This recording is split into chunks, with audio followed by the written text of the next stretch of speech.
angry with someone because we get frustrated. When we contemplate, we look at, the children don't know what contemplate means, but we look at something that's called a sense of something we want. And there are a lot of things we want, like food, or nowadays mobile phones, or the ladies want some jewelry, right? Isn't it the ladies want like new earrings or something like that? Or we want a new house, or we want to go on a vacation to the beach. So we look at these things and we think about it more and more. That's the mind's business, thinking, feeling, knowing. And you really become attached to it after some point. I have to have it, I have to have it. And then that have to have it attachment turns to what we call lust. You really intensely want to have it.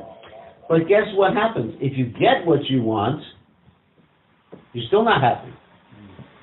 So you're frustrated. And if you don't get what you want, you're not happy. So in both cases, you're miserable. Like people experience that in the West, they have this thing called Christmas. Have you heard of Christmas before? That's where they get a present under a tree. So if they get what they want, I'll give you an example. When I was young, I asked my father for a sports car for Christmas. Wow. Pretty big. Because every day I would drive by and see this beautiful sports car. It was called an MG. I don't even know what an MG is. It's a British car. It's not a Ford. No, it's MG is a British make. And it was, a very nice sports car with a sports shift on it. So I was like 18 years old. So I would say to my father, every day, you have to get this for me for, I think it was my birthday, not Christmas. You have to get this for me, you have to get this for me. I was getting very attached. And eventually, I woke up one morning there, it was in front of the house. Wow. Pretty good father, isn't it? I wish you had such a good father like that. So anyway, because he got me whatever I wanted. And so I got into it and I said, wow, now I'm going to have fun. And then, went down the street. And then for about a day or two, it was fun. And after that, I wasn't happy. I said, what happened with the happiness? It went away. Because whatever you have in this world, happiness in the mode of passion is like nectar in the beginning, it's like poison at the end, according to Krishna Gita. So I got it. Practically when I was young, I got anything I wanted. But all the things made me frustrated. Because it didn't give me happiness. Because what you really want is happiness. You don't want an object. Because we are conscious living entities. And so something unconscious can't make us happy. Try to understand that. Yeah. Something that's unconscious, matter can't make us happy because that's not our nature. What makes us happy is a relationship with Krishna. So then, I get a little angry and want more. As Krishna says in the Gita, Avatam Gyaname Tendagani Nam Chivarana Kamarupena Kumbhya Dushpaina Lenacha. So when one gets what he wants, he's not satisfied and he wants more. It's never satisfied, burns like fire, this verse says in the Gita. Just like you put petrol into a fire, it doesn't put the fire out, it makes the fire bigger. So I was just thinking, anyway, so I was getting disturbed and angry, and and so that's what happens. That's why you get angry, and you don't forgive. And basically, even though my father got me everything, sometimes I was angry with him. Because he didn't give me happiness. Only my real father, Srila Prabhupada, gave me happiness. So, anyway, so that's why one gets disturbed. Also because they think that they can possess something and something belongs to them. But actually nothing belongs to us. We were talking about this earlier. One devotee was asking, why don't I just commit suicide and go back to Godhead? And I said, your body doesn't belong to you. If you do that, it's very sinful.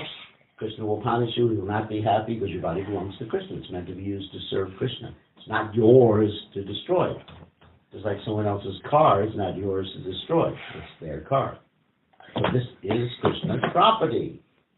We even said that the devotee should put a little tattoo on them. This is Krishna's property. Don't do that, but in some sampradayas they actually do. They put a brand if this is Krishna's property. And that's what the tilak is. It marks our body as not only temple of God, but the property of God. This belongs to Krishna. And Krishna is there seated as the boss in the heart.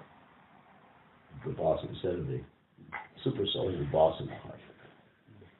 So, anyway, so these are the reasons why people get angry. So how do you avoid that? First of all, you understand everything belongs to Krishna. Everything is Krishna's. But even apart from that, you realize that Krishna is controlling everything. He's the supreme controller. Ishwara sarvabhutanam hridesha arjuna tishtati brahmayan sarvabhutani yantra udani maya. So Krishna is the supreme controller. So whatever happens, Krishna is arranging it for it to happen. For example, if someone comes up and yells at you, "You are stupid," then you say, "I'll never forgive you." But that's Krishna's arranging that. Why is he arranging that? So you become a little humble. Just like the story of Dharma, the bull that was being beaten by the personality of Kali in the Bhagavatam. This Dharma, the bull, Dharma means the religious principles in the form of a bull, was standing there, and Kali, Kali Yuga, he was beating this bull, and the bull was standing on one leg and urinating. And of course, the four legs of the bull represent cleanliness, mercifulness, truthfulness, and austerity. The four legs religion, four pillars of religion. So he was beating the bull, and Parikshit Maharaj came. Parikshit Maharaj was this great king. Does anyone know who his father was? Who was the father? The children, not the adults, please. Who was the father of Parikshit Maharaj? No one knows. Starts with an A. Starts with then a B. The children. Sorry. Abhimanyu. And who was his mother? Any Mahabharata fans here? I mean, the children? You have to see the movie, Mahabharata. Abhimanyu and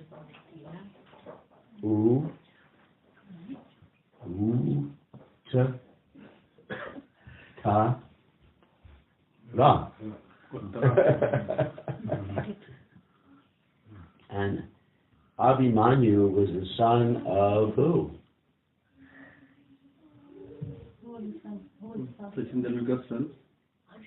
Yes. Arjuna and it was whispering. Subhadra. So anyway, so Parikshit Maharaj, he was the king, and he wouldn't allow anything bad to happen in this whole kingdom. So he was going around the kingdom, and he found the personality of Kali beating Dharma the bull. And he asked the bull, "Who has done this to you?" So the bull, instead of getting angry at Kali, he said, "It's very difficult to understand." And he was talking about philosophy a little bit. But ultimately, the bull was presenting the fact that Krishna was behind it. He wasn't blaming what we call perpetrator, the immediate person who was doing it. He was seeing Krishna's hand behind everything. And so Krishna arranges things, just like with Srila Prabhupada. Srila Prabhupada had things done to him that were not so pleasant. And Srila Prabhupada was married to his wife, who used to blow dust in the faces of the guests that Prabhupada brought over to preach to. She had a feather duster. None of you know what a feather duster is. It's an old-type vacuum cleaner. A manual vacuum cleaner. Right? And she used to go like this, blowing dust into the people's faces. She sold Prabhupada's Bhagavatam for tea biscuits.